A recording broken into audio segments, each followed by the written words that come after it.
an object maker and or a cultural object maker.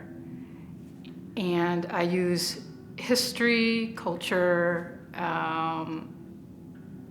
economic environments. I study these things as a way to understand the world that I live in and the people that are in this world. The work that I am doing now has to do with the history and culture of inshore fishermen in the US and in Canada. On the surface, the work is about the displacement of the inshore fishermen, the loss that they're experiencing, the loss of their livelihood, the loss of their families, the loss of their communities. I'm interested in that loss and that displacement. The boats, the paddles, the fishing implements, the messages in the bottle, all are being used as a metaphor for this loss. So I wanted to build this boat in order to reference this particular time period in a fisherman's life when they were totally reliant on their own power.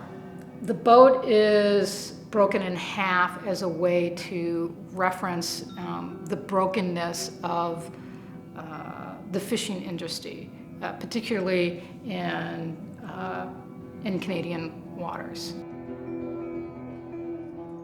After spending all of this time kind of lovingly sanding and carving and putting it together, having to snap it in half, I actually couldn't do it. Somebody else did it.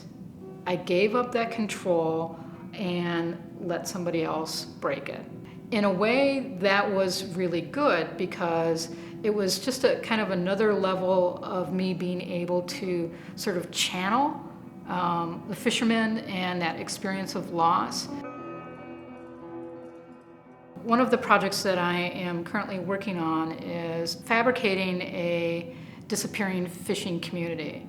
And so I am replicating objects that are identifiable as fishing or boat-related in order to again, to make that community. And the next object that I am working on is an 8-foot fishing pram constructed out of 1/4-inch plexiglass. For structural purposes, there will be some wood pieces to it, but I think that will kind of end up being a nice aesthetic because there's something solid about it, but also something that you can't quite see. And I'm interested in that transition. This has been a project that I started about 2 years ago.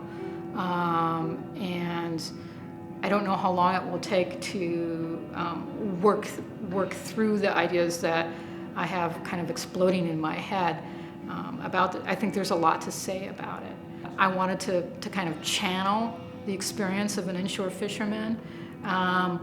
In some ways, I'm also trying to channel the fisherman through writing.